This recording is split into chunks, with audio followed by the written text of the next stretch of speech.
Oh, ow. Welcome everybody to the this meeting of the Cultural and Social Standing Policy Committee. Mr. Clerk, can we have a roll call, please? Certainly. Councillor Carlson. Present. Councillor Palladino. Present. Councillor Schmidt-Rempel. Here. Councillor Campbell. Present. All members of the committee are present. Online, I see Councillor Carlson has joined us, and Councillor Middleton Hope is also with us in the room today. Thank you. I'd like to, the City of Lethbridge acknowledges that we are gathered on the lands of the Blackfoot people of the Canadian Plains and pays respect to the Blackfoot people, past, present, and future, while recognizing and respecting their cultural heritage, beliefs, and relationships to the land. The City of Lethbridge is also home to the Métis Nation of Alberta, Region 3. Start off with the adoption of the agenda from Councillor Palladino. Be it resolved that the agenda of the regular meeting of the Cultural and Social Standing Policy Committee on Thursday, February the 16th be adopted as presented. Councillor Palladino. Thank you. If there are no additions or deletions to the agenda, Mr. City Clerk? None. Acting. Okay. I will call the question. Question's been called. All in favor? And that passes.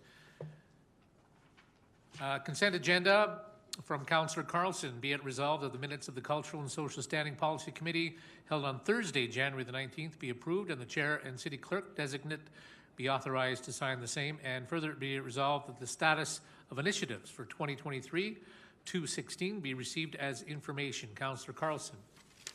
Thank you, Mr. Chair. I've reviewed them all. They seem to be in order. Unless my colleagues notice something I didn't, I will call for the vote.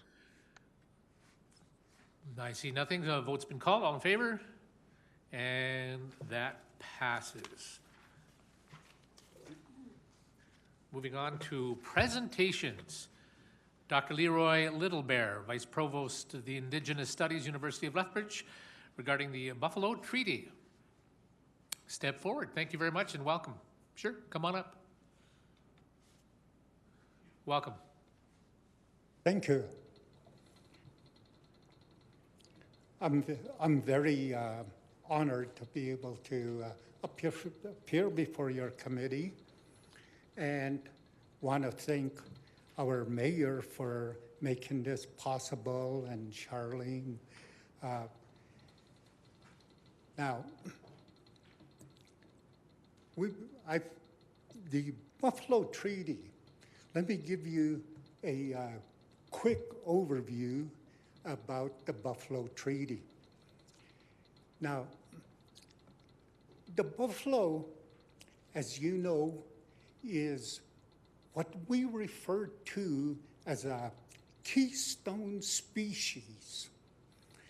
Now, when I talk about a keystone species, think about a superstar on a professional team. If we're talking hockey, think about Connor McDavid.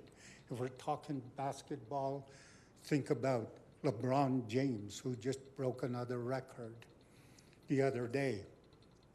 Well, with superstars, what usually happens is the team has a superstar and they build their team around that superstar. And what happens is, if you were to remove that superstar, generally speaking, the team usually falls apart. Okay.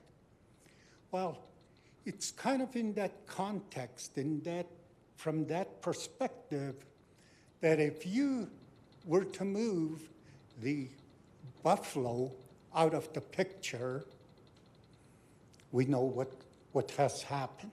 There used to be 60 million buffalo that roamed the plains, dwindled down to a few hundred.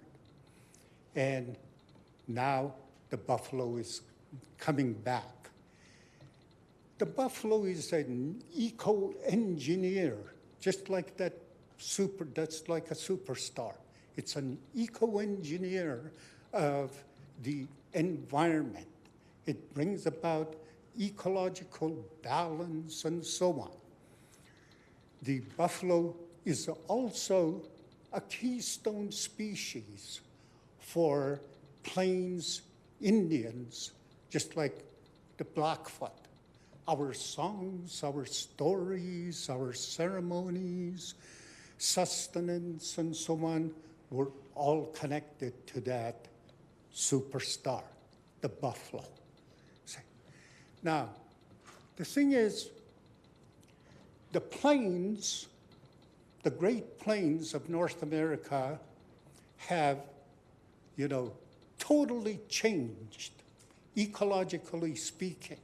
They've totally changed. And, our elders are saying we need to bring back that ecological balance that the buffalo when it roamed the plains. One of our students, Paulette Fox, doing her graduate work in environmental science, brought a number of elders together. And it was in one of those meetings with the elders, the issue of buffalo came into the picture. And the elders said, hey, exactly what I said. Our stories, our songs, our ceremonies are connected to that buffalo. But yet, when you look out the window, there's no buffalo to be seen. From an analogy purposes, you could think about if you were brought up in a good Christian tradition. You can have all the beliefs embodied, all the beliefs, in the Christian faith. But if you don't see that little corner church over there, if you don't see crosses all over, there's just something missing. So when the elders talked about seeing and saying, we want to pass on our knowledge to our youth, and a large part of that is connected to the buffalo. Well, we need to bring that buffalo back. And they thought that doing it through a treaty was the best route, because the notion of treaty is not just what we hear about in the news nowadays, a treaty with the crown, and that we had many treaties. We had treaties with Crees, with Sioux, and so on. We've had many treaties. Treaties were not new to Blackfoot people.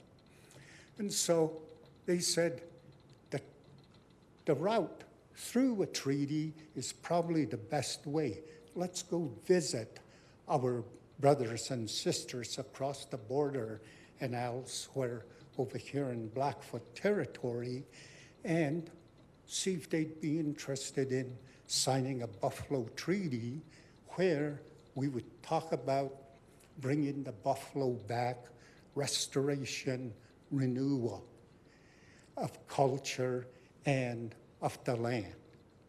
And it was on that basis that in 2014, on the Blackfeet Reservation in Montana, that the Buffalo Treaty was signed amongst 4 tribes on the American side, 4 on the Canadian side, and today we're inching up on close to 50 First Nations on both sides of the border that have signed the Buffalo Treaty, and more are requesting to sign on. Now, the Buffalo Treaty itself specifically speaks to conservation, and the government, our national government, is talking about conservation and so on, so it's right along those lines. We're talking about culture, They want to revitalize and renew and so on, cultural aspects and so on. It talks about education. It speaks to health. Let me tell you, I may be a little bit biased.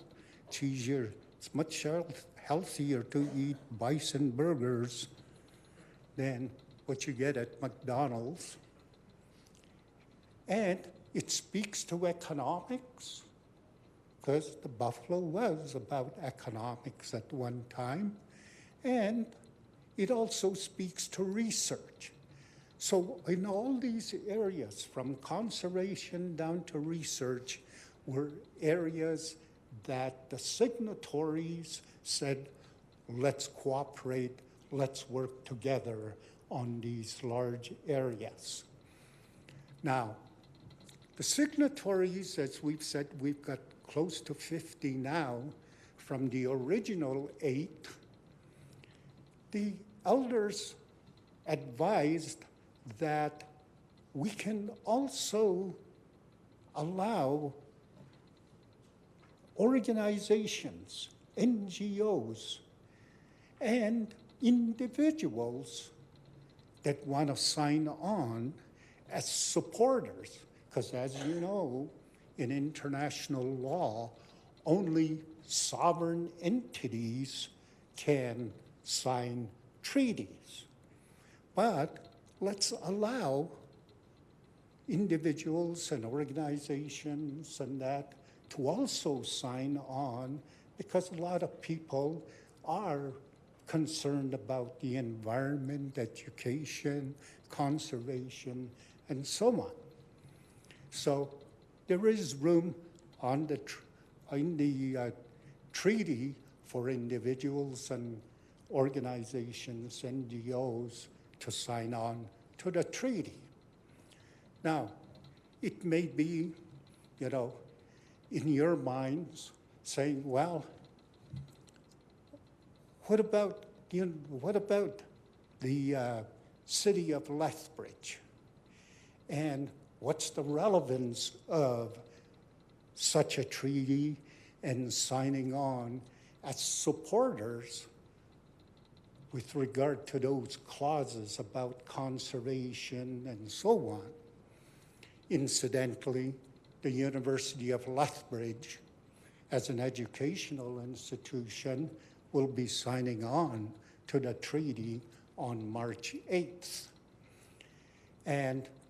But for cities, towns, and so on, hey, we're all concerned about things like climate change, conservation issues, environmental issues, and the Buffalo Treaty is something that, hey, works right along those lines. As we said, the buffalo is really the best environmentalist you can have. It brings about ecological balance and so on. In less than 2 years, we've got a small herd of about inching up on 50 on the blood reserve that has been brought from Elk Island, and we're using it as a cultural herd for the time being. We might eventually reach the economic aspect of it, but right now it's a cultural herd, and we're already noticing all the different animals, smaller, animals, plants, and so on, that are coming back. Even pronghorns we're seeing now over there where those buffalo are, So it's those kind of broad, environmental kind of conditions and so on that we, as a city, I think can contribute to. And we all know, hey, we need to do something about climate change. We need to do something about environmental issues, well, the Buffalo Treaty is an excellent portal through which we can accomplish these broad goals. And in the long run, hey, we would be supporting our country, our governments who are also talking along those lines.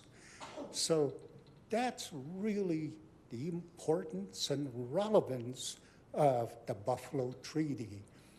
And, you know, we would like to welcome City of Lethbridge actually to be an ambassador for the Buffalo Treaty to other cities and other towns and so on, because it's all about environmental issues, it's all about ecological balance, and educationally, culture, and so on.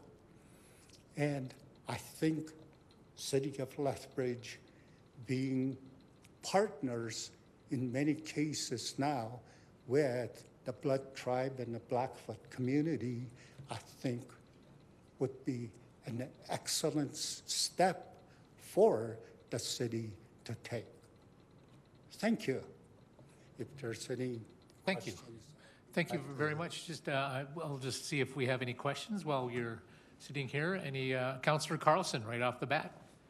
Question for Dr. Little. Thank you, Mr. Chairman. Thank you, Dr. LittleBear. Appreciate you coming down today. You answered my first question because I had looked at the treaty and it seemed like it was nation to nation, or it was mostly nations, but I saw some provinces, etc., but no municipalities. So we would be signing on as a supporter. And forgive me if you answered this because it was your audio was breaking up, so I was trying to watch it on YouTube at the same time, and it was very distracting to me. What does being a supporter mean for the city and the citizens of Lethbridge? A supporter would be an entity or an individual that agrees to support the clauses that specifically are laid out in the treaty, which would mean conservation, culture, education, health, economics, and research. That would be the role that a supporter would be helping to bring favorable changes about by being a signatory to the treaty. Thank you for that. And I'm just also curious, because I think, in my personal opinion, I think it would be an excellent move to be a supporter of the Buffalo Treaty. Are you making presentation to any other groups, organizations in our community or in our region? Folks like the Galt Museum and Archives, Alberta, or the Allied Arts Council, those types of organizations, would there be any benefit to having them sign on as well? Very much so. You know, we welcome, and the elders, as they said, we have a whole bunch of people that are thinking along the same lines as we are in bringing about the Buffalo Treaty, and we should welcome them on as signatories. And yes, we are approaching other groups, and in fact, I'll be meeting with the Lethbridge College, and most likely, in my gut feeling right now, they're very favorable towards signing the Buffalo Treaty. And we will be approaching, other communities, the surrounding towns and so forth, so that we, here in Southern Alberta, the Buffalo Treaty will be another avenue to bring about changes that are favorable for our communities in terms of environment, ecological balance and so on. Yeah. Thank you very much. Thank you, Mr. Chairman. Any other questions for Dr. LittleBear? I see none. Thank you very much for your presentation. We appreciate you coming through here, and we have a resolution from Councillor Carlson. Mr. Chairman? Yep. Just before we get to the Sure. resolution, Dr. LittleBear, just a quick, if you can help me, if you don't mind, my Blackfoot pronunciation is terrible. Your Blackfoot name is Ikaskini? Ikaskine. Ikaskine. Ikaskine, and it translates as lowhorn, you know. Thank you very much. The little bit of story about why lowhorn. Well, if you see a buffalo kind of in an attack mode, they have their head down and so on with their horns and so on. That's what Ikaskini is about, lowhorn. Well, thank you. I'm glad you didn't come in attack mode today. Right. Thank you, Mr. Chairman. Yes. Thank you. Are there any, because the buffalo, you're saying they're superstars. Is there any buffalo that can help out the Calgary Flames? I'm crossing my toes. Thank you very much. All right, thank you, Dr. LittleBear. We have a resolution from Councillor Carlson. Whereas the city of Lethbridge neighbors the largest reserve in Canada, being Kainai Blood Tribe, which is part of the Blackfoot Confederacy. And whereas the Buffalo Treaty is supported not only by the Blackfoot Confederacy, but also nations of Treaty 7 and other nations across North America. And whereas the city of Lethbridge signed a memoranda or respect and understanding with Kainai Blood Tribe, and whereas signing the Buffalo Treaty symbolizes an opportunity to share knowledge and learn from one another in the spirit of reconciliation, and whereas City Council has identified as part of their action plan and intentional work towards Indigenous relations, therefore be it resolved that the Cultural and Social Standing Policy Committee recommend that City Council become a signatory to the Buffalo Treaty and authorize the Mayor to sign the Buffalo Treaty on March the 8th, 2023 at the University of Lethbridge. And further be it resolved that Dr. Leroy LittleBear, Ikaskiniae, oh boy, I butchered, I'm sorry, be thanked for his presentation. Well, Councillor Carlson so far. You're not doctor yet. No, and don't plan on writing my thesis anytime soon. Thank you, Mr. Chairman, and thank you, Dr. LittleBear, for coming down and presenting this opportunity to us. I believe it does really work towards Council's goals of moving towards reconciliation in a meaningful way, and so I appreciate you bringing this opportunity to our attention. So much in the Buffalo Treaty really talks about many of the goals that Council has set for ourselves and our community in the items of conservation, culture, economics, health, education, research, and the list goes on.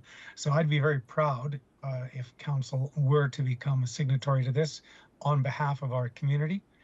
We would be a very strong supporter, and I do believe, unless my research is out of date, we would be the first municipality to sign on as supporters. And so I'd be very proud to move this forward. And unless there's any further comments by my colleagues. I just, and Dr. LittleBear acknowledged that we'll be the first. So thank you very much.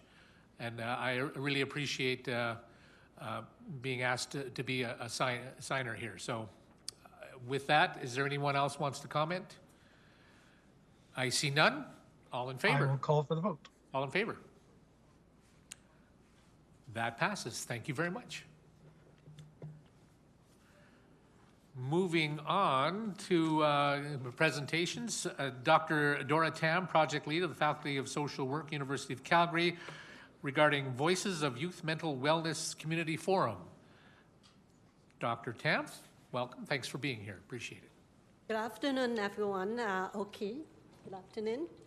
I'm Dora Tam. First, I will introduce myself. I'm a professor at the Faculty of Social Work at University of Calgary. However, I work and live in the city of Lethbridge for 5 years. I moved there to Calgary in 2021. Today, come with me is Sarah Yamamoto. She is a project assistant, also a master's student in our Faculty of Social Work, University of Calgary. She did her undergraduate at University of Lethbridge, though. So we did have a very good connection with the city of Lethbridge.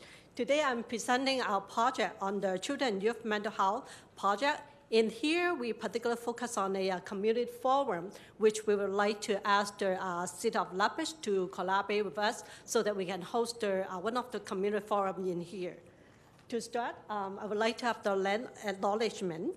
I would like to take this opportunity to acknowledge the traditional territories of the people of the Treaty 7 region in southern Alberta, which includes the Blackfoot Confederacy, comprising the Siksika, Piikani, Kainai First Nation, as well as the Tsuut'ina First Nation and the Stoney Lakota, including the Chikini, Bearspaw, and Wesley First Nations. The city of Lethbridge is also home to the Métis Nation of Alberta, Region 3. In the next 12 slides is the background of our project. I will go through it very quickly. Next slide, please. Going back to slide number 3, please. Yes. This is our project outline that I'm going to present. I won't go into much details, but the next slide, please. This is the overview of our project, which is a 3-year project, and that includes, very important, is to engage with different stakeholders in the community, that including service user, their parents, and community service provider, and policymaker, together with the university researcher and educator. We come together hoping to evolve something, to develop something that are service user focused program and initiative for children and youth mental health. You can see our ultimate goals is in the bottom. Hopefully, we can achieve to acknowledge our knowledge and practice and program in order to better serve youth.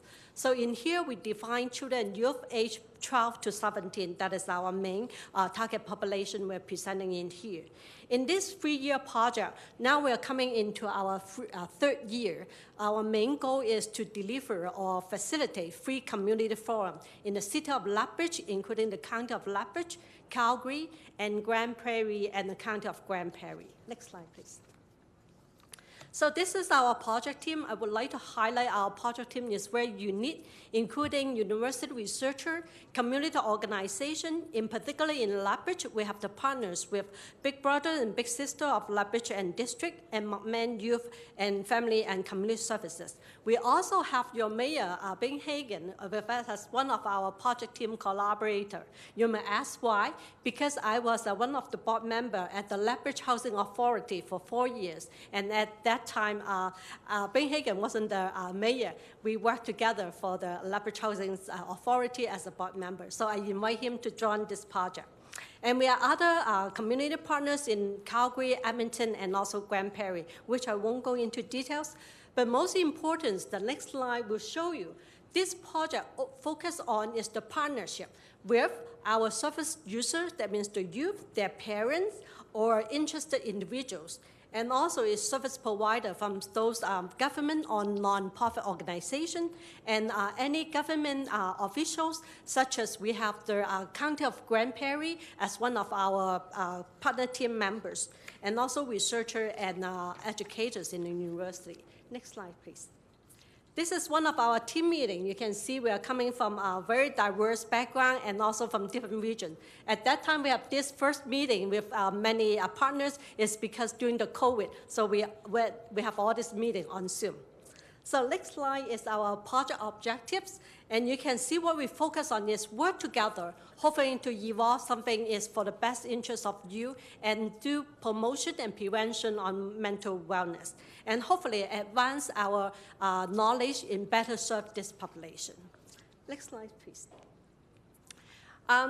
We have different stages of our activities. We have already gone through very comprehensive environmental scan. We did a free surface inventory about children and youth mental health services. One is for Lethbridge. That document is already available online to anyone who wants to access services in Lethbridge for children and youth mental health, or Calgary and Grand Prairie.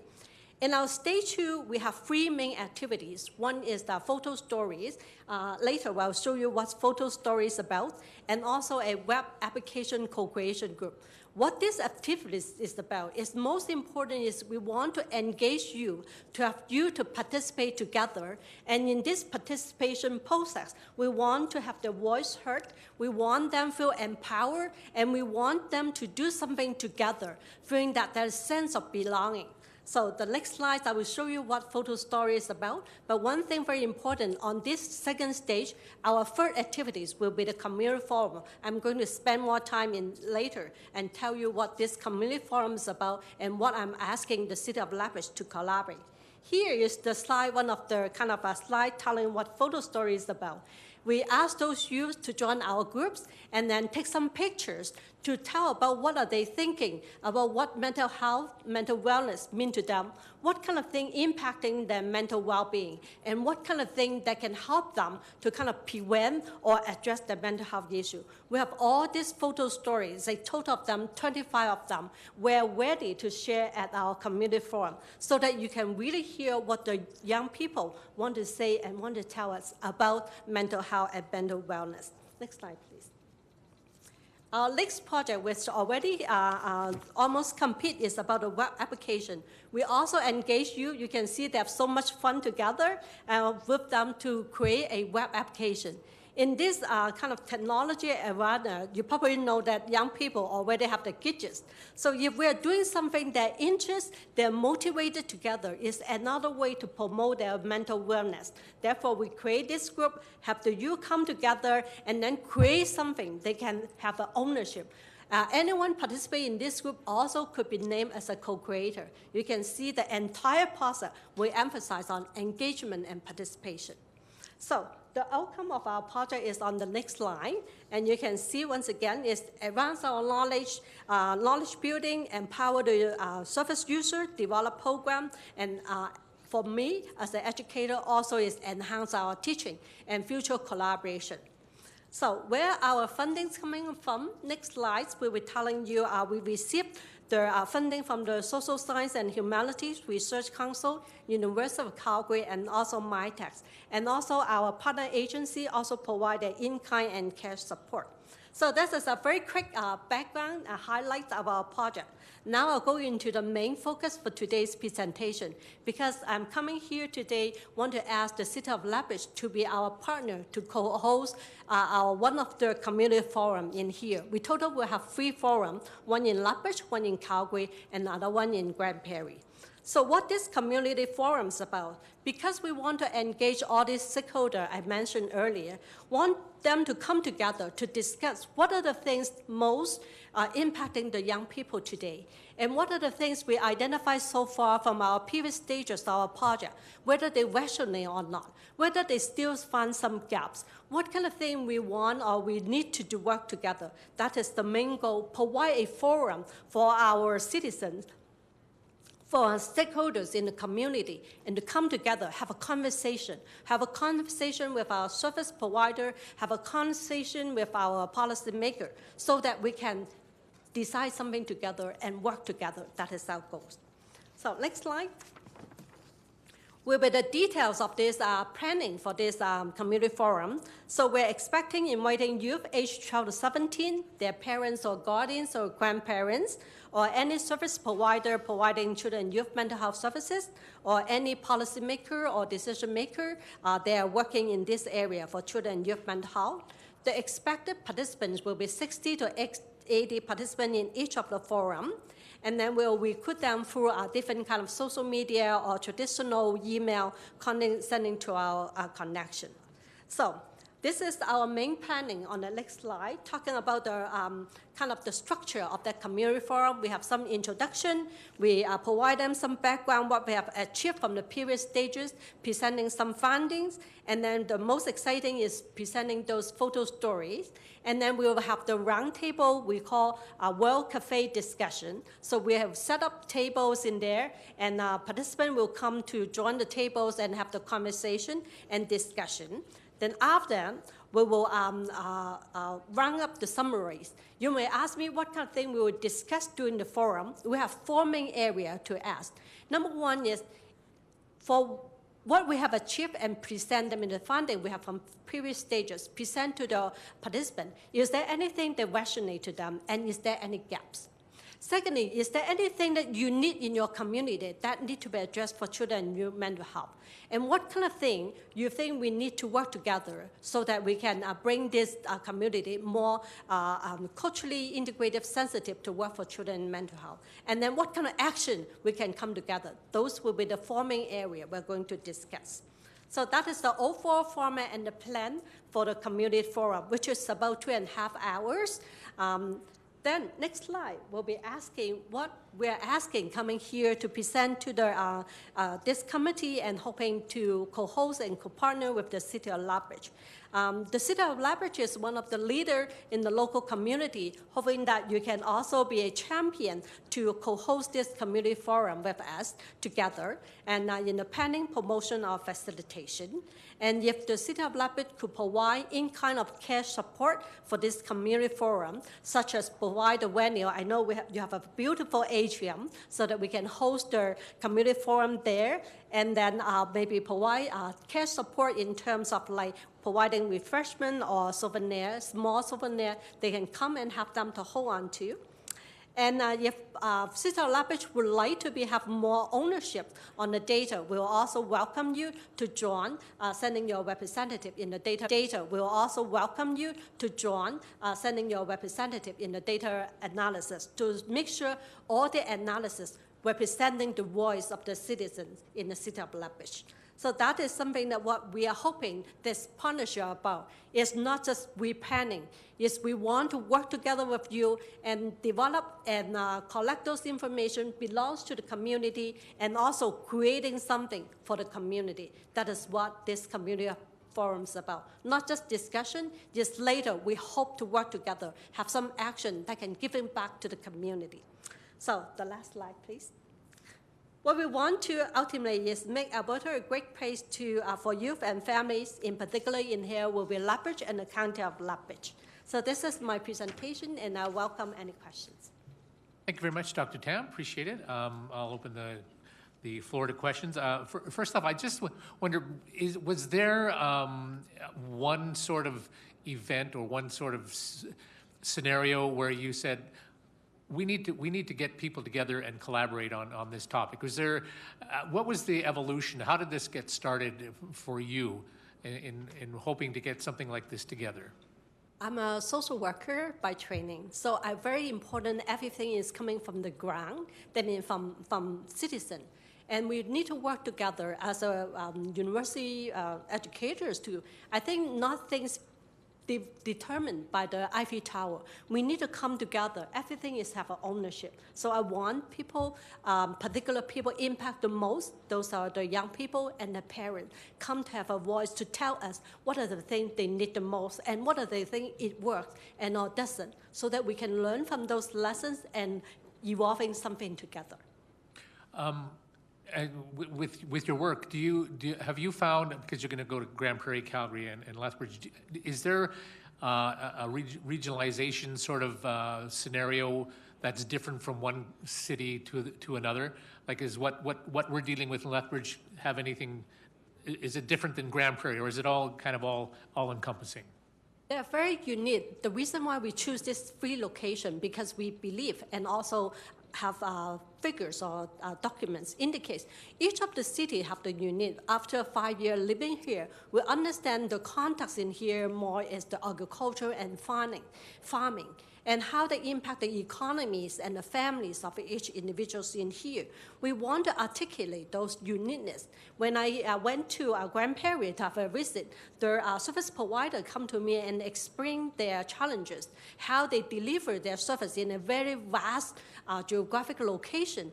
And the Alberta Health in particular, for example, they calculate the formula is the same, universal to across the province, how they impact their services. So each of the area have the distinct, I would say, socio-cultural and economic context. And what we want to is based on this project and the local participation to reflect that uniqueness and also evolve something very unique to the local context. I keep calling everyone a doctor here. Councillor Middleton Hope. There we go. Two questions. What support from other communities, other cities that you've identified in your presentation here, what kinds of support have you received? Right now, we also have the County of Grand Prairie as our partner, and also they are also planning to co-host one of their forum in Grand Prairie or County of Grand Prairie. City of Calgary, we're working on that, but we do have a community service organization like Woods Home, Hall Services, and the Diversity as a local organization partner, partnering in Calgary. Okay. You've mentioned in your presentation here that there are 10 researchers in Canada and China. What's China got to do with this? Thank you. I originally from Hong Kong, China. I have over 12 years experience doing a faculty and student exchange because I'm in the social work program. So we bring our Canadian social work students go to China to learn about their social work program and education. And also we invite those social work students from China to come to Canada to learn. We believe that each country have their uniqueness, and by learning and mutual learning, we believe that we grow. And for children and youth mental health, we also believe that Canada have the experience of developing social services. But in China itself, they're also developing their social program.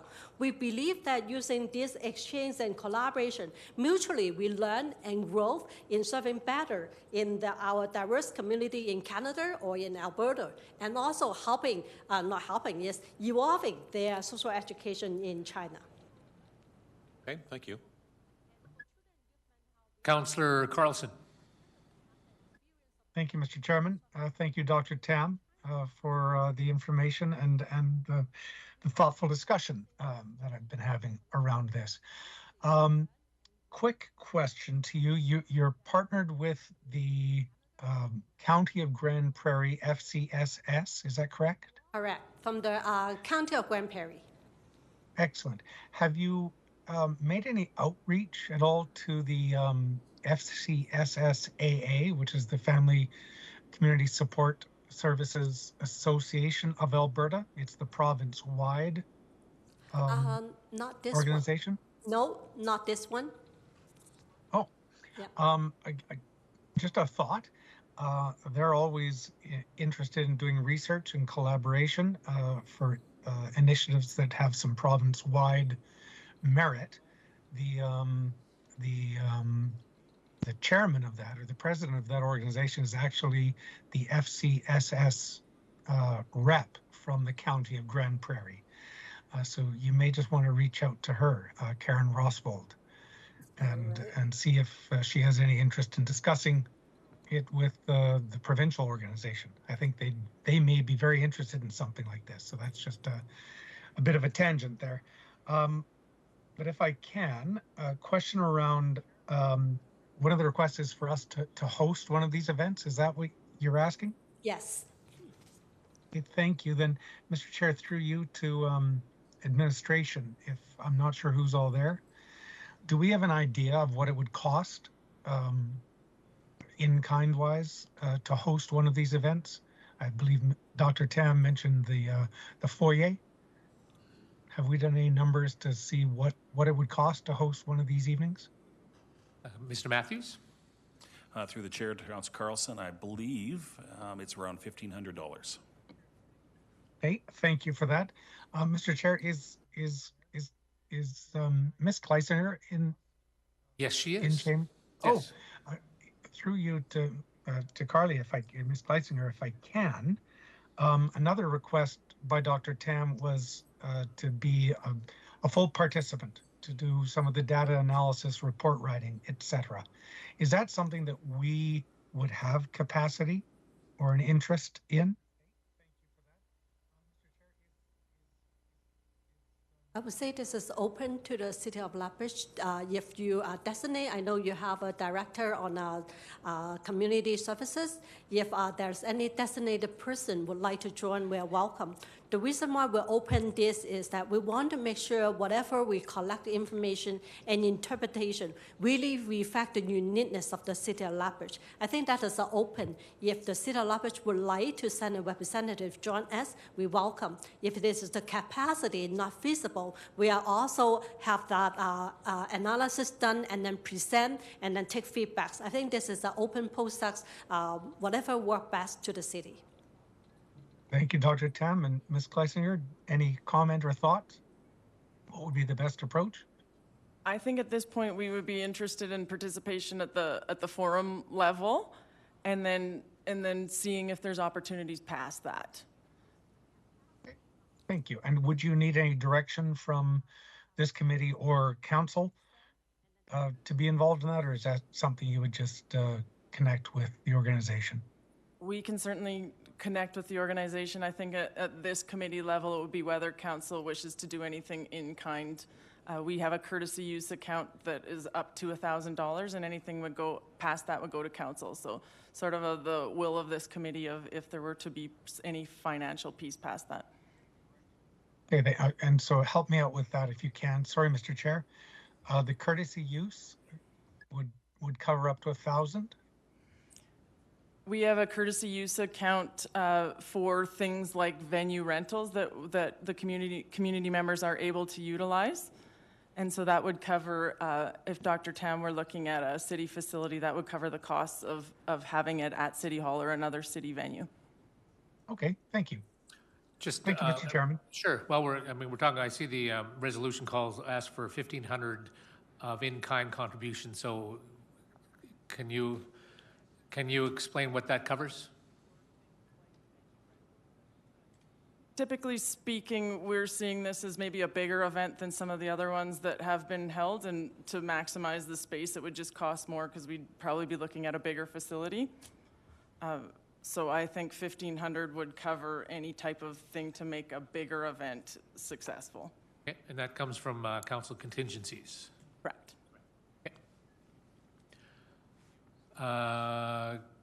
Councillor Carlson, are you done?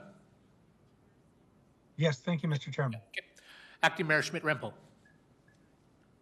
Thank you very much. And just to follow up on your question, Councillor Campbell, Mr. Matthews, with that $1,500 that we were looking at out of council contingencies, are there any concerns with pulling that amount out of council contingencies?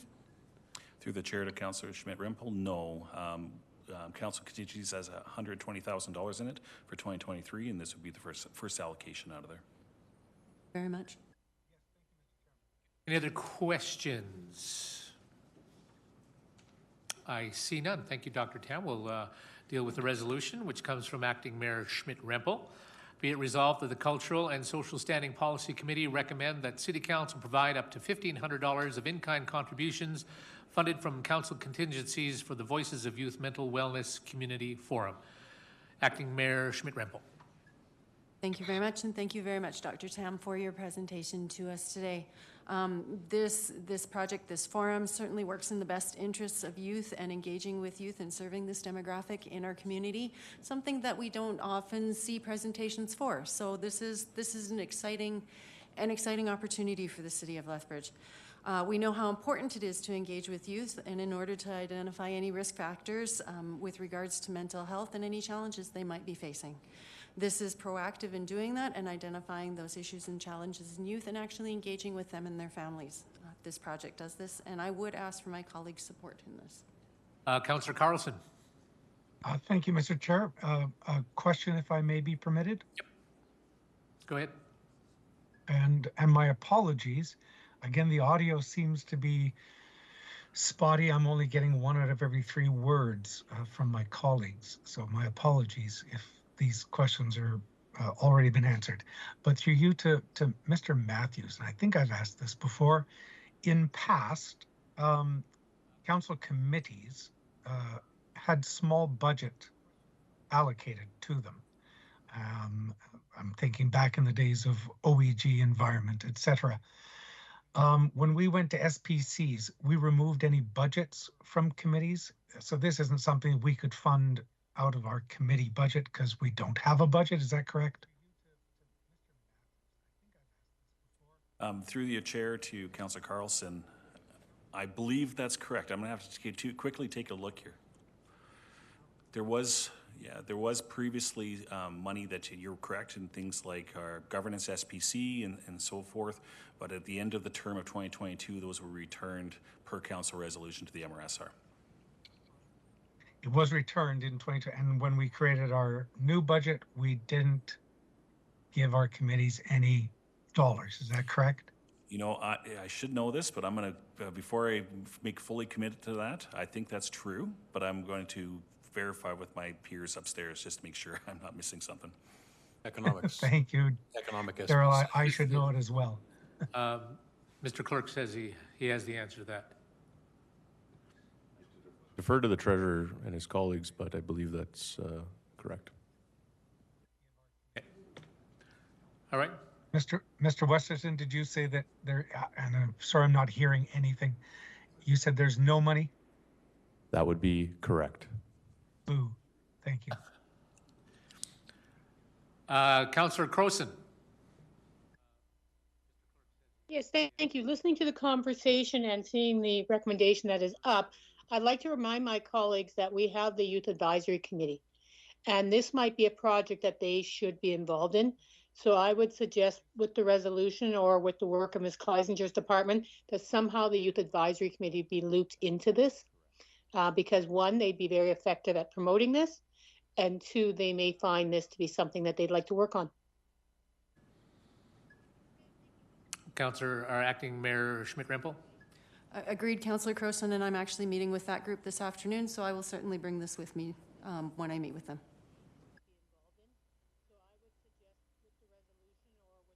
Anything else, Councillor Carlson? No, I'm fine, thank you. I'll take my hand down. Good. Back to the original resolution. Acting Mayor Schmidt-Rempel. If there are no other questions from my colleagues, I will call the vote on this. No other questions. Vote has been called. All in favor? That passes. Thank you.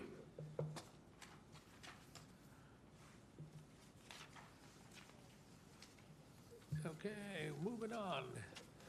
We have a presentation from Ross Kilgore, Senior Community Planner, read the Heritage Management Plan finalized draft. Welcome, Mr. Kilgore.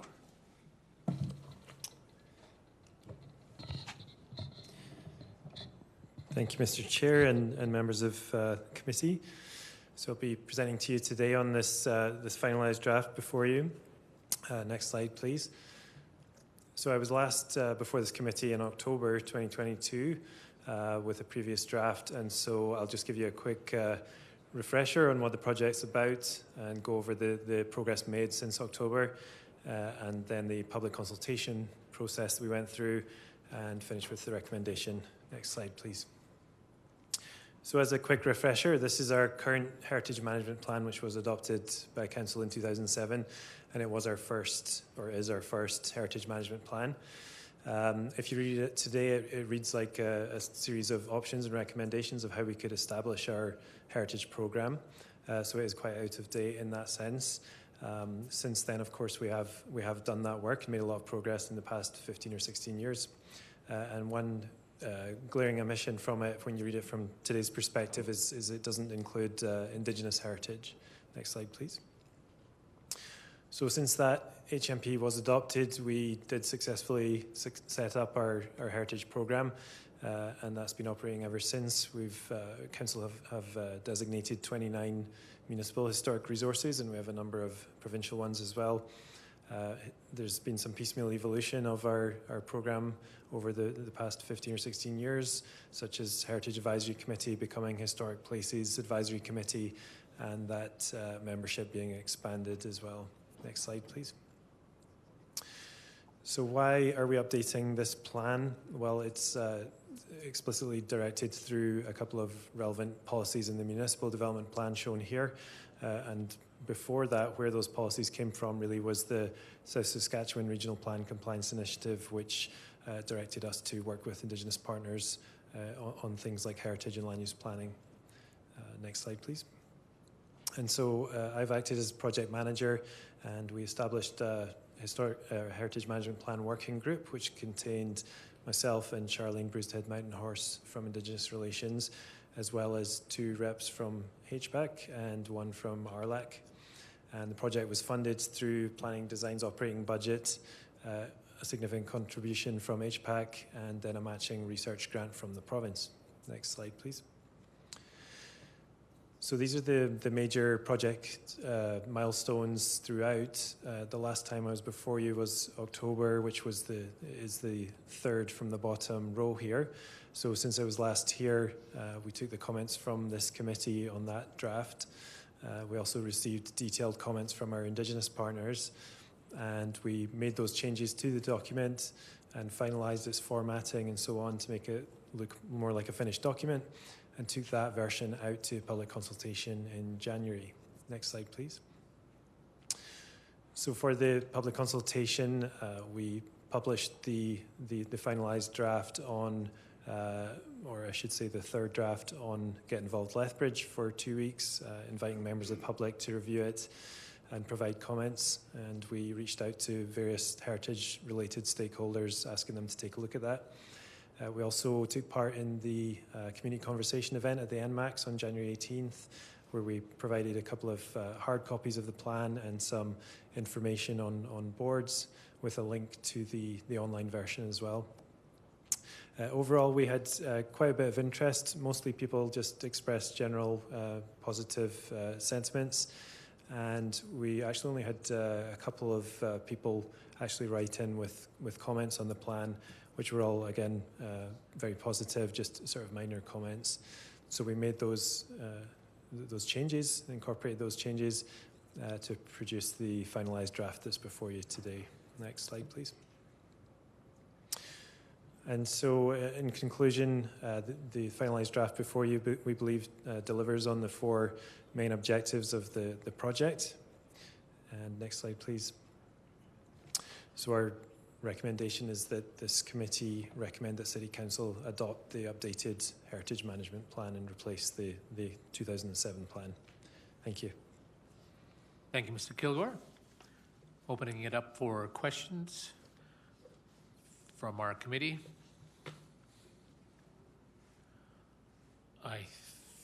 I see none. I think that was, you did great.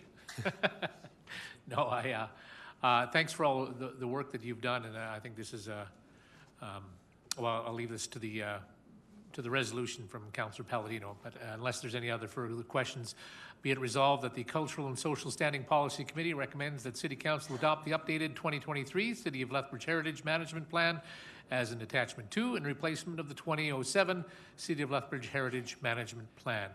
Councillor Palladino. Thank you, Mr. Chairman. As Mr. Kilgore explained, the document before you is replacing one that's some 16 years old. The 2007 plan doesn't adequately reflect the city's heritage program anymore as it exists today. Earlier drafts of the plan were brought before Cultural and Social SPC back in February 2021 and December 2021, and again in October 2022. The new plan reflects a collaboration between the city, the Blackfoot, and the Métis Nations. And finally, this project aligns with the strategic goals of the City Council's action plan and the MDP as mentioned. I would ask, therefore, that this committee recommend to Council to adopt the 2023 Heritage Management Plan, replacing the 2007 plan. Any other comments? Any other questions? Any other debate? I see none. Question's been called. All in favor? That passes. Now, I understand Mr. Matthews has a response to budgets. Yes, going back to answer Council's question, or Councilor Schmidt-Rampel's question in regards to the funding pieces, there is actually $80,000 per year still in the operating budget for 23 to 2026 for the governance SPC. So that one is there. Oh. Thank you very much. Mr. Chair, I didn't hear a word of Mr. Matthews' response. There is $80,000 in left from previous committees in governance, yes. So there's $80,000 per year for governance each of the years. That's just in the base budget. Right. Yeah. The carryover amount from previous years, unless it was committed on the other council committees, was actually returned to the MRSR at the end of 2022 per council resolution. Okay, so, but we kept dollars in our governance SPC. Correct. There was, if I remember right, there was on the ward system would be one of them, one of the components that was in there. Yeah, so we're looking obviously with that as well. And there was also some funding for the Reconciliation Lethbridge committee as well that was committed as well, that's still standing there as well. But our committee can't grab their dollars, hey? No, those are committed, but. I see the chair, Yeah. the chair of governance is shaking her head no, so I'll back off.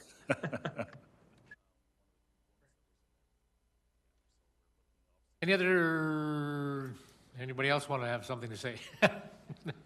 I guess not. Moving on the agenda, I understand, Acting Mayor, you need to leave? Okay, thank you. This is your resolution. We'll move it on. Okay, we're going to submissions from Darren Martins, who is here, if we need to ask any questions regarding the Galt Museum Culture Link report. Do we have any questions for the Cultural Link report for Mr. Matthews? Councillor Middleton Hope. So I suppose this is to Mr. Matthews. The funicular, is this a fantasy or is this a proposal? Through the chair to Councilor Middleton Hope, I will turn this over to Mr. Darren Martins. He'll have the answer to this one, I think. All right. I will. Oki, and good afternoon.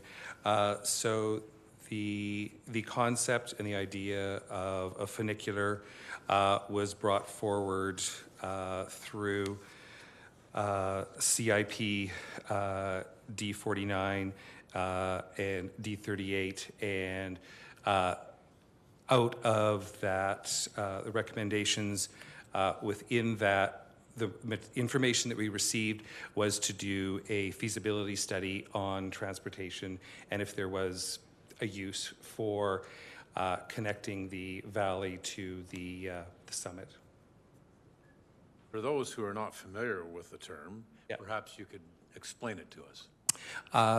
Through the chair, yes, a funicular is a transportation device that essentially is a train with various cars that go from point A to point B. There's currently one in Edmonton, Alberta that has been used for a number of years.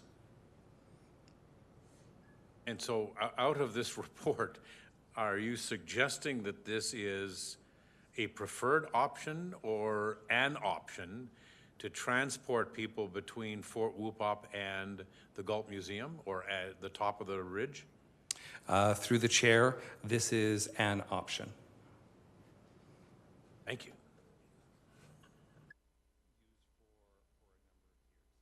Any other questions? Okay, I will sign this over to Councillor Palladino.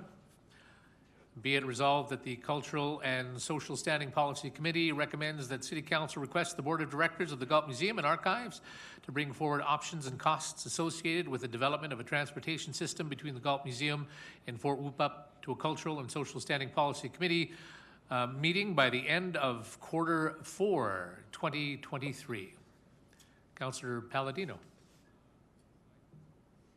I will call the question. All right, no other comments? Question's been called. All in favor? All right, that's passed. Thank you.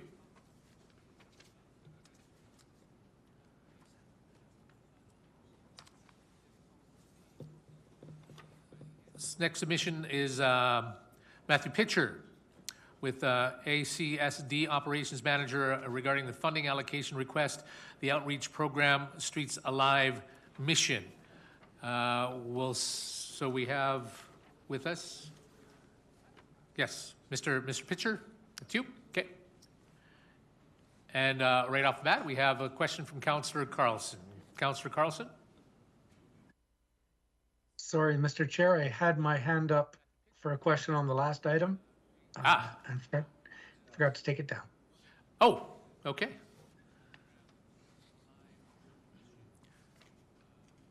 All right. Other questions that we have regarding the allocation to Streets Alive? Yes.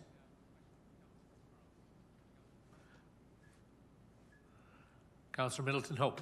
I have about 600. I'm not sure to whom these are going to be directed, but let's start off with, I don't see in any of the documentation here the skill sets that would be required by Streets Alive and or any other organization to effectively transition and manage a project of this nature. So no expertise, no experience.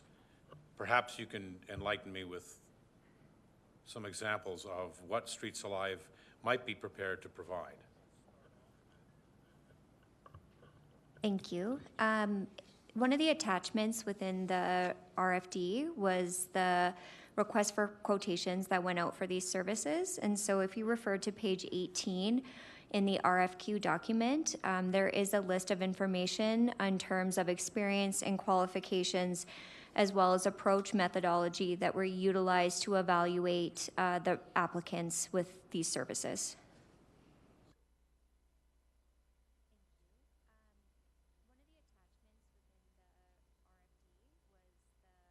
You indicated that this is an RFQ? That's correct. Right, and what kind of response did we get? To whom was it sent? It was shared publicly through regular channels, and the applicant that we are requesting the funds to go towards was the only applicant who applied through this process. Okay, and we put this out publicly to ensure that other operating organizations would have the opportunity to participate in this? That's correct. Okay. All right. I'll step out for one moment if you've got more in the queue, Mr. Chair, but I have other questions. Sure, I'll just if you can just publicly talk about the outreach programming and explain what happens with outreach programming. How does the funding work? Who gets the funding, and what does that funding goes? Does that go towards salaries? Does that go to shelter use, or what does that? Just if you can explain what that funding goes to. Sounds good. So I can just tell you from the outreach budget, this budget would be going directly to Streets Alive Mission, the organization, to deliver the services. The budget, we have several categories of expenses that go into the budget that's being developed right now that would be included as part of the operational agreement. Admin expenses, wages and benefits, project delivery expenses, direct client expenses. The total budget for the term that we're looking at, which would be a 13-month term to start, would be just under $400,000, which would actually be $368,920 on an annual basis. The activities that would be included in the agreement are primarily directed towards outreach to encampments within the city, since we've seen that as a primary concern that's coming forward. Within the, again, the draft agreement that we're looking to move forward with following approval of this allocation, things like working collaboration with the City of Lethbridge, Lethbridge Police Services, Emergency Medical Services, deploying the outreach team to identified encampments,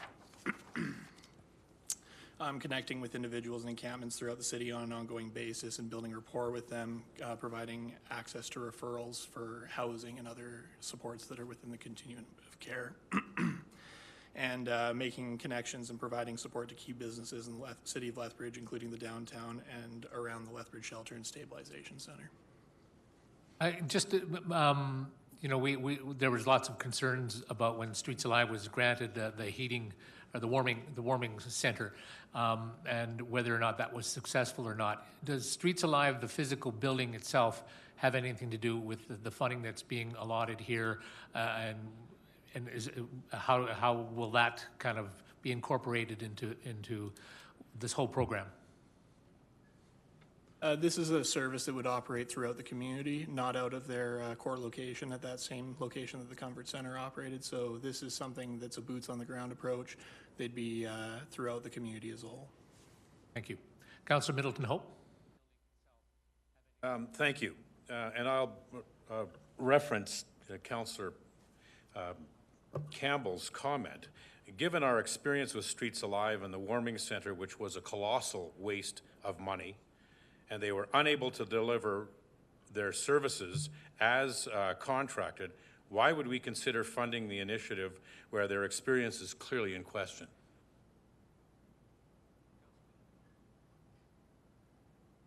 As stated earlier, this did go to market, and Streets Alive was the only organization that applied to do this work that we believe is critical in ensuring that we are supporting the vulnerable population and maintaining any concerns that we saw last year with individuals who are residing in encampments, and that the purpose of this service is to ensure that we get people connected to the system of care.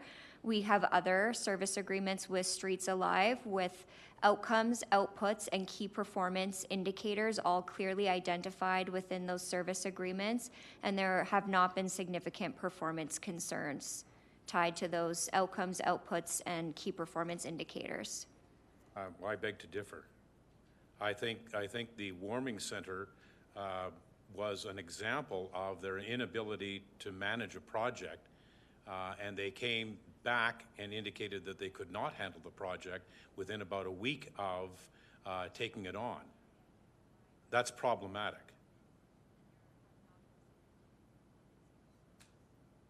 It's not really a rhetorical question, it's a comment, which says we have an organization that took on a very complex problem, and within about a week, and I may be off on a day or two, but within a very short period of time, they came back and said, we can't handle this.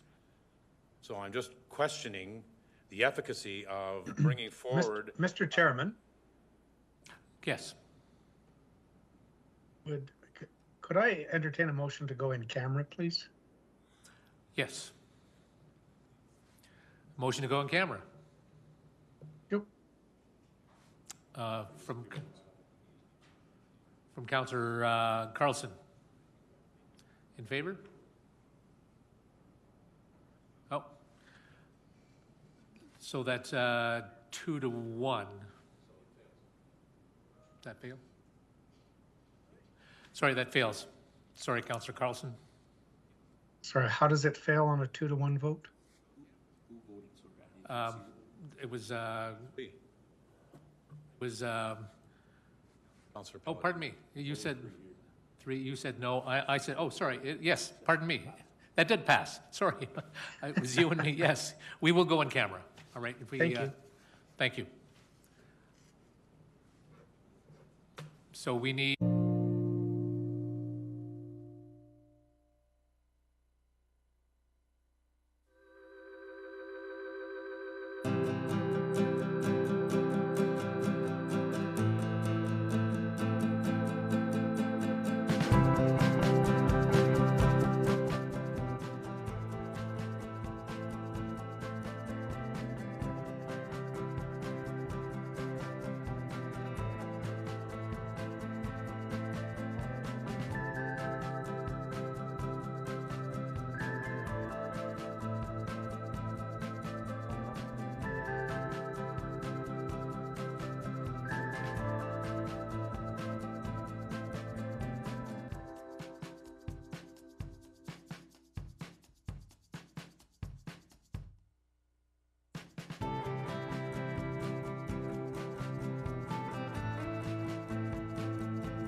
go back in public session.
All right, let's go back. We're back into public session now.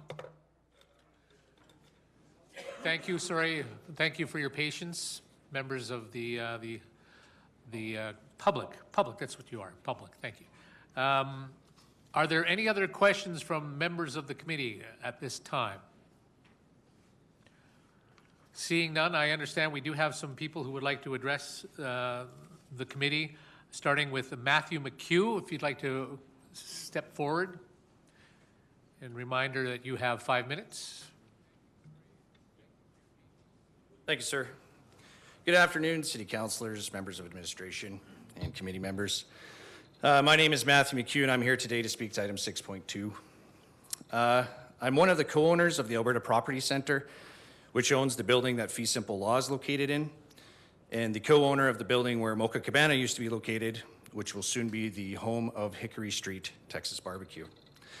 I'm also a lawyer and a partner at Fee Simple Law, which is located directly beside Streets Alive. To be honest with you, we had a 2-hour-long conversation this morning with Streets Alive. What I'm going to say to you today is what I said to them. The 2 points that I would like to make are the lack of transparency surrounding proposals such as this one, and the lack of coordination by the city and the service providers who assist our city's most vulnerable. As many of you are aware, we experienced firsthand the extreme mismanagement of the 24-hour warming center. That was a result of the city's partnership with Streets Alive.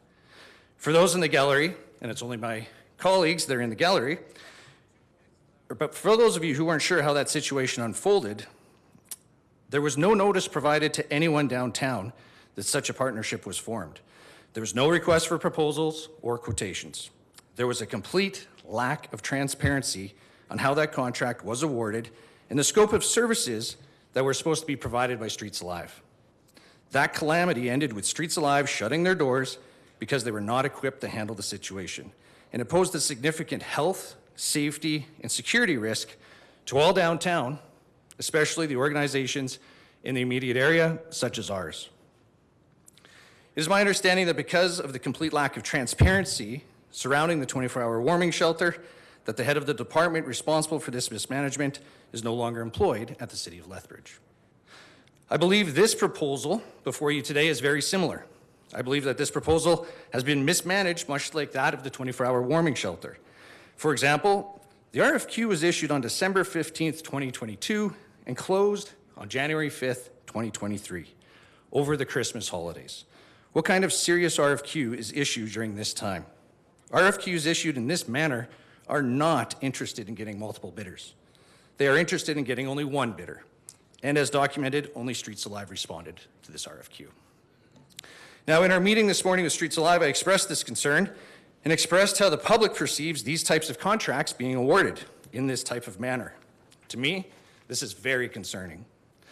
The second point I would like to make is my frustration with lack of coordination by the city and the service providers who assist our city's most vulnerable. I understand that there are provincial and federal players involved in making some of these decisions. However, everything continues to feel like a rushed, last-minute Band-Aid solution. For example, since this proposal was first set in motion, the landscape surrounding these issues has completely changed. There's a new service provider at the shelter. There's also a motion put forward by City Council to direct administration, and I quote, to develop a strategic long-term response for sheltering residents in need and those who are most difficult to house, and report back to this committee by end of Q2 2023, in 4 months' time. Today we are here discussing a program to fund an organization with outreach until 2026. Yet we're looking at long-term strategies in the next 4 months. It just doesn't make sense. To be clear, our frustration is not with any of the individuals or the specific organizations. We get that everyone is trying to help. However, public perception is that there's no coordinated effort. As I mentioned, I spoke with Cam and Ken Kissick this morning about this proposal. They have assured me that this is funding specifically for outreach and that their current location will not turn into something resembling an outreach center, like the 24-hour warming center. All that to say, we do have some concerns with some of the mixed messaging, being the drop-in services that they provide and this potentially being an outreach center. Public perception and patience are running thin when we see proposals like this before us. For example, the warming center was called a comfort center because it cannot be called a shelter or a drop-in center, as those are not permitted uses under the land use bylaws. This creative play on words and lack of transparency to get around existing bylaws and policies is getting tiring. This community, especially the downtown community, is exhausted. In fact, going in camera for the last 20 minutes, what was said that the public should be able to hear? Every time there's something controversial, this council goes in public or goes in camera. So, as I said, it's getting exhausting. And I encourage the members of this committee and City Council to find ways to ensure transparency and create a more coordinated effort to provide more effective services to our community's most vulnerable. I'm just going to finish with saying I understand that there's a new GM for community social development, and I understand there's a new director for community services. And I wish them all the best in their endeavors, and I offer my support to them. I submit this for your consideration. Thank you. Thank you, Mr. McHugh. Up next, we have Mike Gabriel.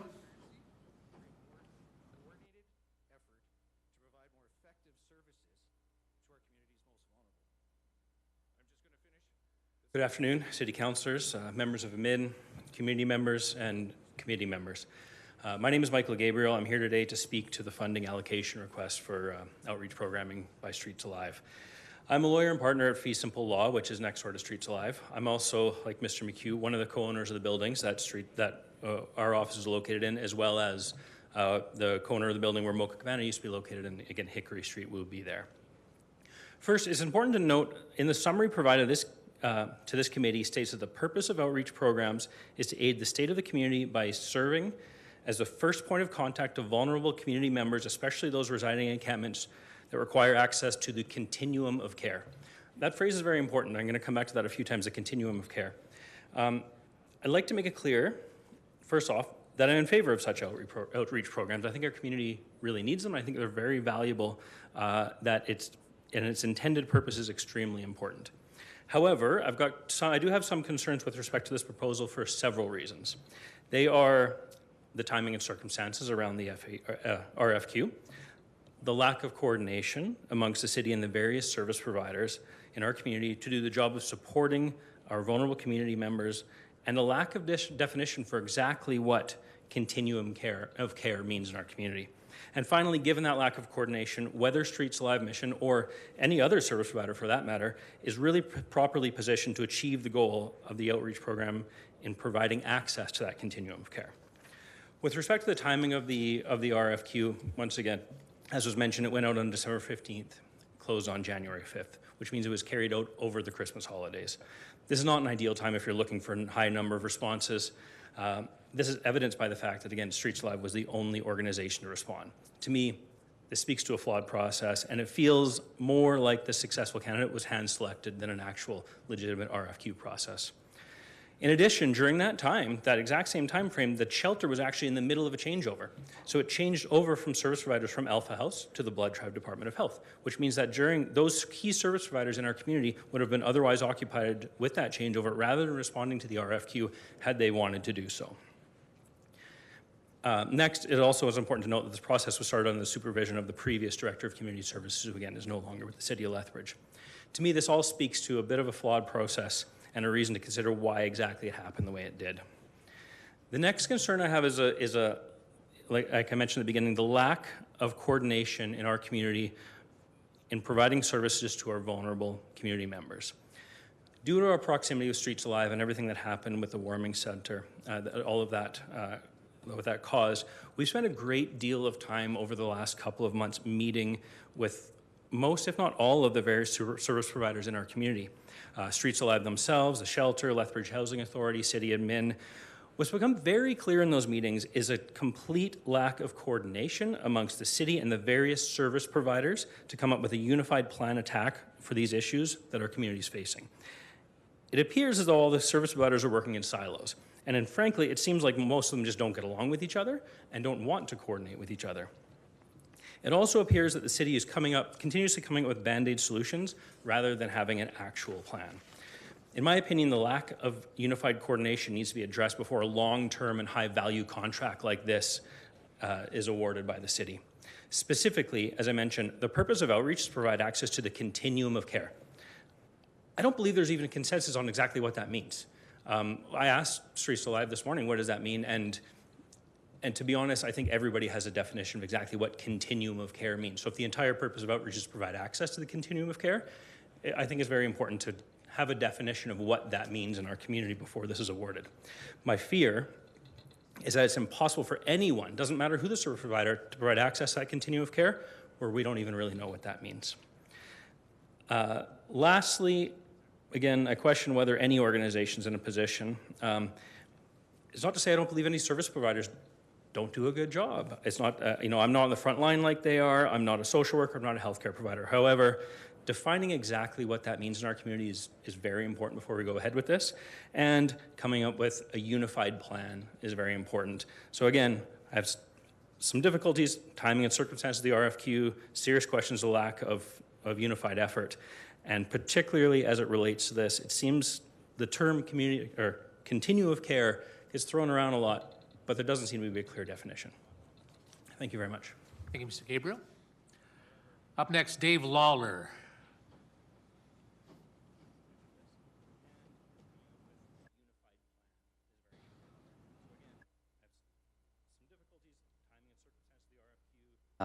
Good afternoon, members of the council, and specifically the Community Social Development Committee. My name is Dave Lawler. I'm owner-operator of B1S Investments, which is, I'm a multi-unit Tim Horton operator here in the city, specifically downtown. I moved here with my family, relocated 4 years ago from the East Coast of Canada. Figured Lethbridge was a great place to settle down, spend my life earnings, and open up a Tim Hortons or take over a Tim Hortons operation. I'm standing here in front of you. I'm firsthand. I sat through the council meeting back in December. Mayor Higdon was referenced be sitting in a restaurant firsthand of what's going on with the downtown and the homeless. That was my restaurant. I called him. He acted. He came to see me. I could tell you my firsthand experience again, even up to this morning, as I dealt with an OD, 4 shots of Narcan to bring this girl back. She was purple, pretty much died in my women's bathroom. They took her to the hospital. My staff deal with that. I deal with that. My wife and I are hands-on operators. If you've ever been in my restaurants, and I know that some of you have. As you recall, there was a fund allocation back in December. Again, it was very disappointing to sit through that meeting and not having an opportunity to speak. It was a learning for me. I'm not a politician. I'm a restaurant and business owner. However, there were funds that were allocated, and not to go into detail, we're all aware, is that turned into an out-of-control situation. Within days, we were victim of that. We were victim to that of drugs, paraphernalia, etc., that sat in our dining rooms and put my staff, my customers at risk. There was an emergency meeting January the 5th. I remember that day because Mayor Higdon came to see me right after they met with Streets Alive and basically told us that their operation was shut down. And I could tell you, the 6th, what a relief downtown Lethbridge was. They did their job. They did exactly what they said. They were escorting the vulnerable, the homeless, the street people over to the shelter. I'm sure it was a difficult time. They did their job. In reference to Matt, the first 2 weeks of January, the new operators of the shelter spent cleaning up whatever was left behind. They've done a better job in 4 weeks. I've been at the shelter myself twice since. They've done a better job in 4 weeks than 4 years that I've been here. So talking about an outreach or funding more money to another organization just doesn't make sense. You're not even giving these people an opportunity to do what they do, and they offer outreach at a professional level. I think Councillor Middleton, Hope, you asked the same question: is what's the expertise of the individuals at Streets? And I'm not here bashing Streets Alive. They have an operation, etc. But I do, and I continue to question. I read every piece of material that came out for this meeting. And once again, there's a RFQ, but there's no information. There's no data. There's no budget. There's no plan. What's their action?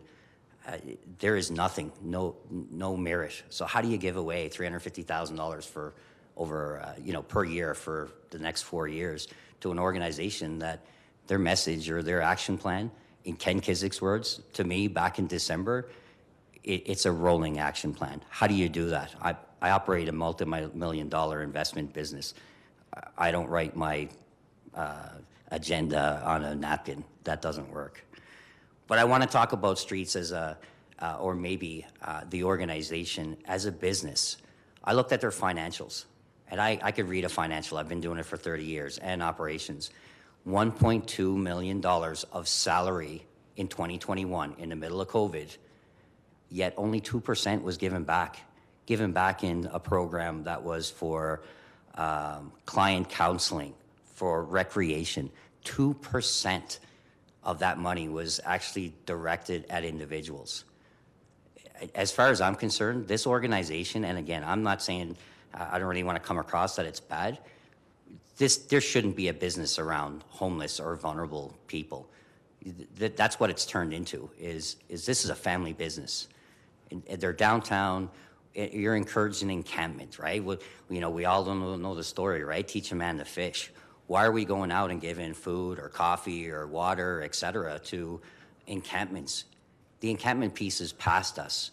That was why they closed down the encampments. That's why LPS services were down there shutting these down and pushing them towards the shelter. If we want to encourage encampments or spend this kind of money out, grooming people in an encampment, you're going against the grain of what you want to do. So as far as I'm concerned, I think that whoever is analyzing the RFQ, look at the financials. It says right in the RFQ, all the detail. It asks for all the specifics, yet that's not presented here prior to getting any kind of funding allocation. So, as far as I'm concerned, I don't mind the support. Me and my franchisees here in Lethbridge, we give hundreds of thousands of dollars back to this city every year. $50,000 over to the family center. I support this community, and the franchisees here support this community. We're looked over. Sometimes we feel that we can cope with it because we're that big business or big enterprise that I can cope with the costs. I cannot. I'm like everybody else. I can't add extra or add security or add costs. but I hear on the voice of. I speak with Pierre at McDonald's. I know the Wendy's crew. We're tired. I'm tired like everybody else downtown of picking up after this. Let the shelter do their thing. Give it 6 months. Get yourself to Q3. You know, plan this a lot better. Do not just give money out and waste it. I don't give it out that way. And I expect returns, or at least some outcomes. And they said it themselves best. You have to have a measurable and show it. So the accountability, if you hand this money out today, or if you hand it out later, the accountability is on the city to show us, the business taxpayers downtown, show us how you're holding them accountable to that money. Or is it just being handed out the door? Thank you, Mr. Lawler. I'm sorry. I've. Thank you. Sorry, I went over my 5 minutes. Just a little bit over, but appreciate. We got your message. Appreciate it. Thank you. Is there anyone else want to come forward to speak? Do we do that 3 times? No, we don't have to do that. Okay. Looks like no one else. We do have some questions. We'll go start with Councillor Middleton Hope. Actually, mine's for debate, Mr. Chair. Councillor Palladino, question?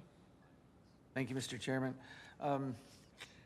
Going through this report, the RFQ closed on January 5th of this year. And then Streets Alive was the only bidder, or the only submission. I wonder if, things have changed now. Christmas is over and people are back to their jobs. Is there an opportunity to reissue the RFQ? Some developers do that when prices come in too high. They don't like them, they throw them all out, and they re-advertise. Is there an opportunity to do that in this?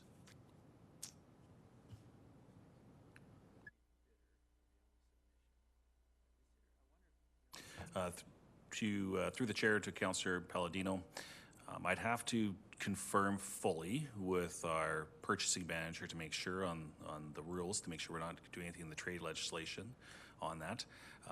One of the requirements I think that would be in here is if the funding wasn't there and wasn't available. But anyways, I need to make a long story short. I think it's better that I chat with the purchasing manager just to make sure that we're not violating anything. I'm not sure if Ms. Shigeru has anything further on that she would add, but let me just take a few moments to converse with. Just while they're talking about that, I just wonder if we could address the couple of questions that were brought up, maybe to our administration, about the RFQ, the number of people that submitted, why the Blood Tribe couldn't or didn't want to submit a request, and also the length of the term for Streets Alive that they will have if this is approved going forward. I can start by speaking to the length of time that this was issued for. We agree that posting an RFQ over the Christmas holidays is not ideal. However, most of our funded social service providers don't shut down completely over the holidays because of the nature of their work. And that the timelines that we had this posted for was to ensure that there was no interruption of service delivery. The current outreach agreement ends at the end of February, and in order to ensure that we met council timelines with the RFD submissions, we had to put the timelines into the RFQ accordingly. And was the Blood Tribe, as someone suggested, were they? Did they want to make a proposal, or could they, or was their timeline not good for them? I can't speak on behalf of that organization. They did not approach us with any interest to do this work, so I can't speak on behalf of their organization. And the other question about the 1 year timeline that Streets Alive will be given, right? If this goes through today, can you speak to that? What we'd ideally like to see is that a contract would move, should this be approved, be put in place from March 1st of this year until March 31st of 2024, when our agreement with the feds ends for the Reaching Home funding. And that also gives us the ability to performance manage and monitor the services that are being provided through this agreement. So if, as far as performance management goes, if there's a time where it appears that if this goes forward, that Streets Alive is not performing as to what we were hoping that they would be performing at, is there an opportunity to, for them to be let go of that contract? Or is that a full year? That's correct. We also have a quarterly review process built in with most of our funded service providers that we meet with them on a quarterly basis and review all of the data that's been submitted and address any performance concerns. And my one last question, if we said no to this proposal, does all of any of that funding, funding just goes away? We would risk returning the funds to the Government of Canada. That's correct. Thank you. Any other questions from members of council or of this committee?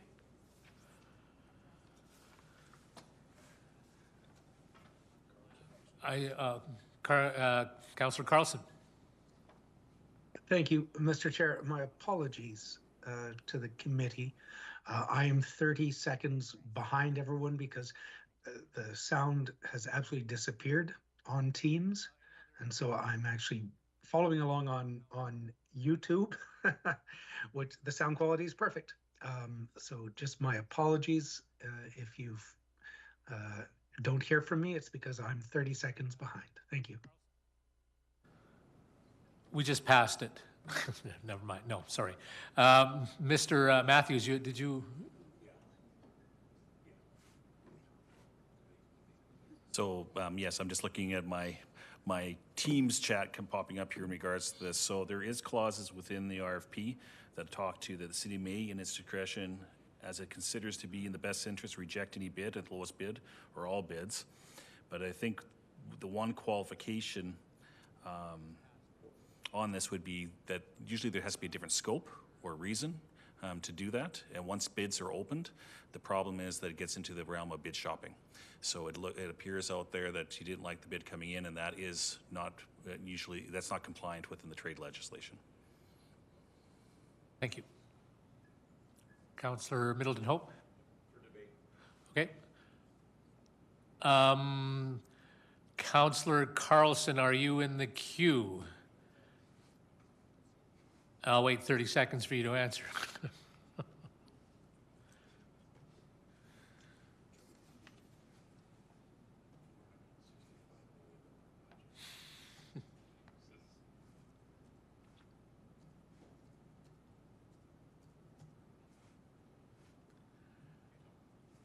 Okay.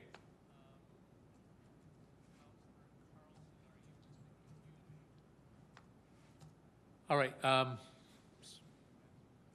We will, okay, there's, I see no further questions. So this is a resolution. I'll assign this to Councillor Palladino, if I may. Councillor Palladino. Be it resolved that in addition to the previously approved 2023-2026 operating budget, C11.2, Lethbridge Outreach Programs, the Cultural and Social Standing Policy Committee recommends that City Council adopt the following recommendations of the Community Wellbeing and Safety Strategy Advisory Committee and with regard to funding from the Reaching Home funding portfolio. Number one, approve up to $215,460 per year of Reaching Home federal funding for the years 2023, 2024, 2025, and 2026 to Streets Alive to operate outreach programming. And further be it resolved that the city manager and city clerk be authorized to sign the appropriate fee-for-service funding agreement pending available funding from the Government of Canada. Councillor Palladino. Thank you for assigning that to me. I don't have to support it, and I won't be supporting that motion. This is a lot of money that we're talking about. There's too many questions, too many objections. I'm tempted to send it back to full council or ask that you send it back to full council, but I'm also tempted to just kill it right now. Councillor Middleton Hope. Thank you, Mr. Chair. Although I'm not a voting member of this committee, and so that's an important distinction. However, I will wade into this. I think if the committee does not see fit to kill this motion on the vine, I would recommend that a delay of funding to March the 16th SPC is in order until we get more information on how Streets Alive will deliver these services. I'm not satisfied that there is proof that they have the expertise, the experience, or the resources to complete the KPIs of this project. In addition, we've seen some significant challenges, both to the process as well as to the successful bidder, and I think that would provide us with an opportunity and them to provide credible demonstration that they are capable of handling a project of this size and scope. Thank you.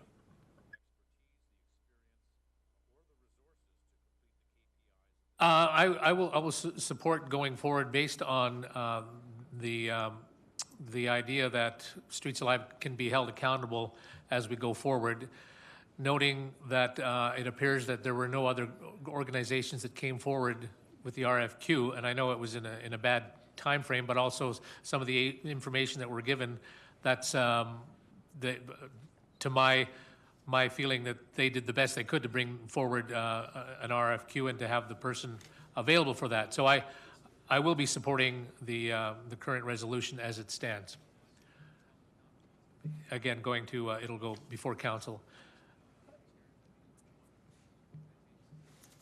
Councillor Carlson. Thank you, Mr. Chair. If this passes, it goes to full council meeting at which date? March 17th. Oh, pardon me, March 7th. March 7th. Okay, thank you. Then, Mr. Chair, I will be supporting this to get it in front of council, because I think this is something council needs to fully discuss. There seems to be a lot of confusion around what exactly is contemplated here. We had some discussion around what outreach services are as opposed to encampment cleanups and enforcement, et cetera. And I think there's a lot of misunderstandings of what this is to be. This is one tool, a necessary tool, in my opinion, to go out to where people are, not to bring them into a building as was done with the Comfort Center per se, which has been brought up quite a lot. But this is for folks to go out and do outreach, which is when encampments, which unfortunately, we're heading into warmer weather, are going to be popping up soon. One hopes they wouldn't, but given the past couple of years, I can assume they will. So I've heard some discussion that this is a rushed, we've got to take much more time and get a really good strategy.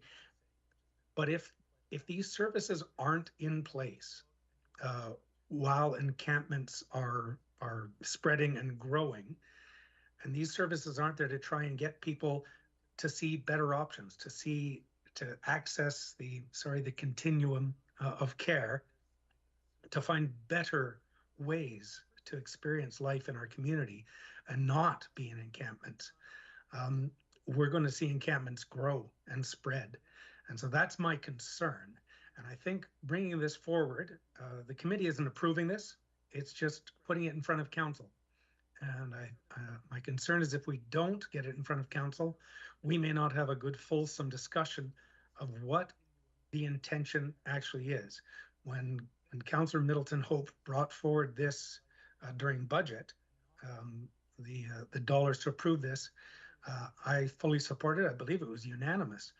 This was originally part of the downtown clean and safe strategy, and we had service providers out there trying to reach that vulnerable population that we could reach and we could divert into better situations. And without that, I think we're going to miss a valuable piece. So I want people in the audience, in the public, to understand that the committee can't approve or not approve anything today. All we can do is get it in front of council. And I think it's important to get it in front of council.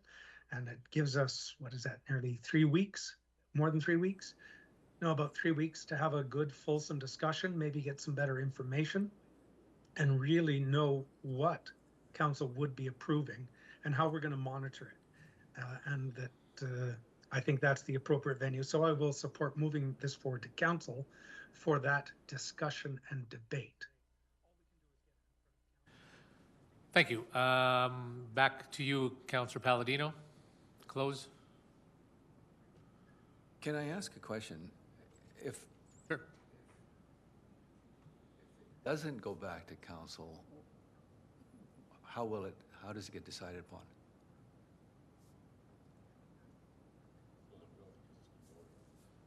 What's that? Mr. Chair, again, we can't hear anything on Teams. I'll go back to my 30-second delay. He was just asking what happens if this fails today. What happens? What does happen if this fails today? Much like what's happened in the past, and I'll speak to what happens with items at SPC, and then I'll defer to Ms. Kleisinger on the RFQ and the rest of the proposal here. Items that are defeated as SPC still go forward as a non-recommendation to council for the final decision, as an SPC has no authority at this point in time. So it'll still be going before council. Okay. Anyone want to add anything else? Okay. I take it that's your closing. We'll vote. All in favor of the resolution?